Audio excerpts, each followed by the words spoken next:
Spotlight.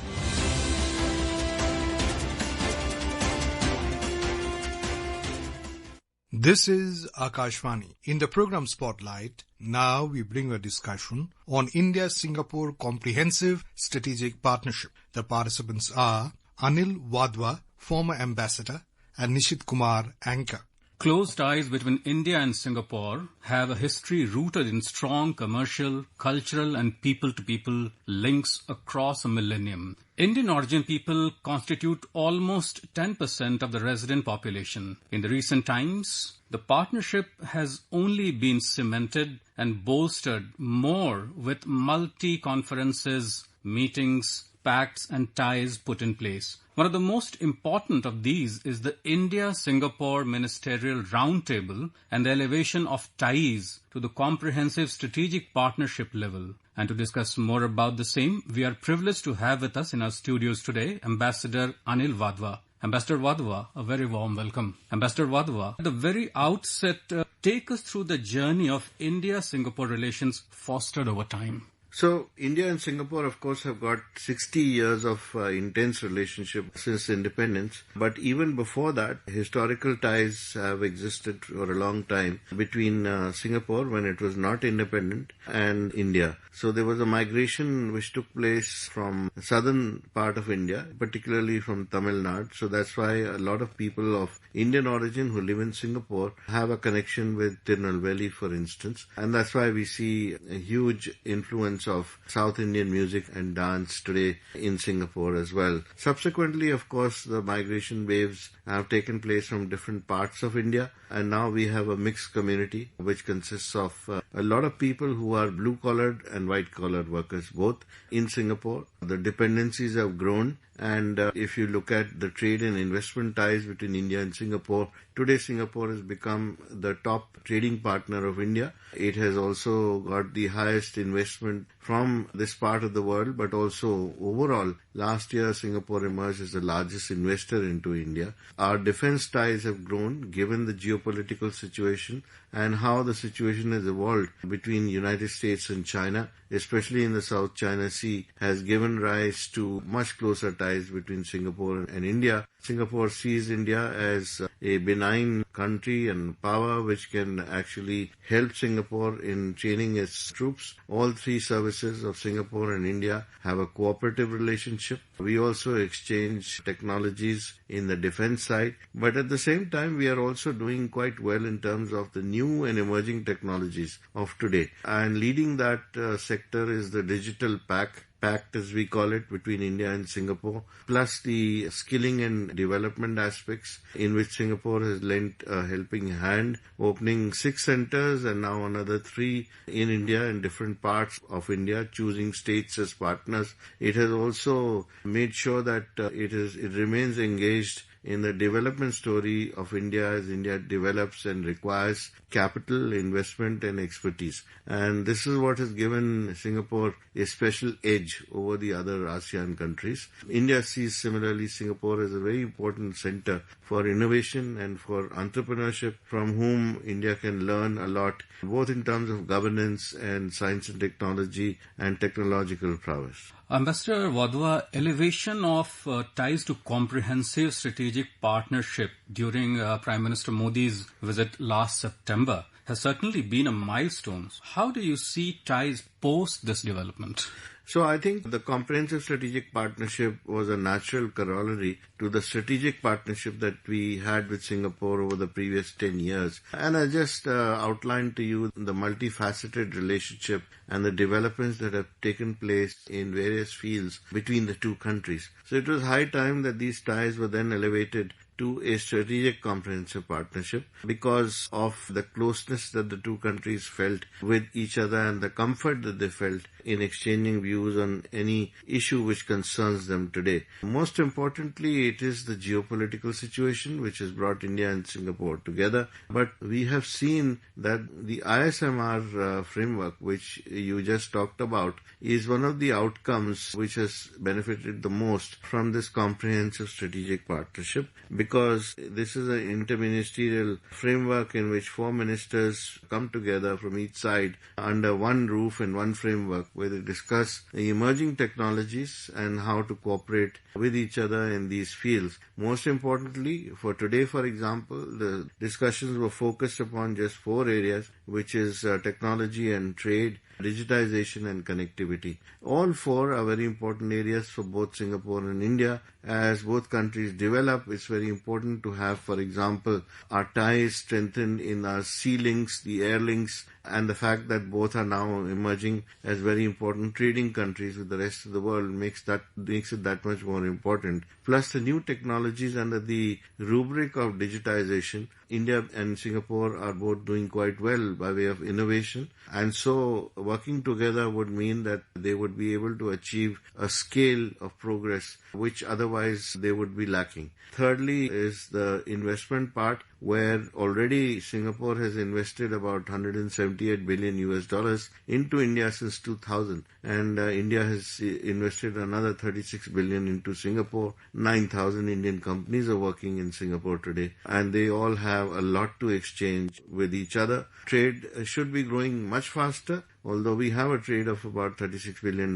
between us, I think going forward, both sides would like to find new ways on how to cooperate with each other and to make sure that this trade volume increases. Ambassador Wadhwa, since the ISMR, the third round of it happened today, we'd like to understand more deeply, since we know that the inaugural meeting of this ISMR happened in New Delhi on 19 September 2022. Now, we'd like to understand what significance actually does this roundtable hold, and what could be the roadmap ahead, post this third meeting which happened today in New Delhi? So I think if you look at the progression of the ISMR meetings, the agenda has been quite diversified and in very important fields. For example, if we recall what happened in the last round, which has just given way to the third round, we concentrated a lot, for example, on skills development and how to scale up the process of skill development under which Singapore decided to work with states in India, and that has been extremely useful to the youth of this country. Also, at the same time, the area of connectivity was stressed at that time. Today, again, there were these 4 areas which includes connectivity, which also includes digitization, because there's a lot of progress that has happened between the last round and this round in terms of the developments in this area. The issue of AI has come into the fore. Quantum technologies are today very important for defense ties and also for situational awareness. Maritime domain awareness has become very important. So I think these are all topical areas. And at the same time, the issue of our trade and investments is very important. If we can rely on technology to increase our trade and investments, and then of course we can do much better in all our areas of cooperation. So the roadmap is of course how to work together in these areas in the future. What are the instruments that both sides can set up for this purpose? How will the funding be derived? And what is the frequency in which the two governments can discuss and cooperate and talk about implementation? Ambassador Wadhwa, there has been parliamentary exchanges, ministerial visits from both sides, state level visits, senior official level visits, legal and judicial cooperation as well, and they have seen a spurt and sharp uptick in recent times. Now, how do you see this and how could it benefit both the nations? High-level ministerial visits and exchange of visits between officials all contribute a lot to strengthening of cooperation in whichever field they take place. And given the fact that there have been frequent visits of this nature between India and Singapore, makes it that much more easier for both sides to understand each other and also to see where they are going in the future and where to cooperate so that they can both benefit from each other. I would say that there's been no hesitation on either side to frequently visit each other because there is no political baggage that they carry. In fact, there's a vast amount of understanding of each other's positions on both sides, and therefore that gives rise to a very free and frank exchange of views. So ranging from our defense ties to science and technology to trade and investment and the historic cultural ties, there have been a number of these high-level visits. You also pointed out visits in the judiciary field, which is also important to have a legal framework between the two countries which helps and abets what is happening in the other fields. So we are fortunate to see this development, and I can only envisage that these high-level visits will continue and will benefit both sides going forward. We discussed about trade and economic cooperation as well. It is another significant area wherein Singapore is India's largest trading partner in ASEAN. When we talk of ASEAN countries, it's a top foreign investor as well, accounting for roughly 24 to 25% of the FDI inflows into India. And also Indian investment in Singapore has grown from roughly $481 million in 2004 to almost $36 billion now when we talk of this period. Now, your views on this, especially in the backdrop of hefty Trump tariffs kind of posing a challenge to the Indian economy?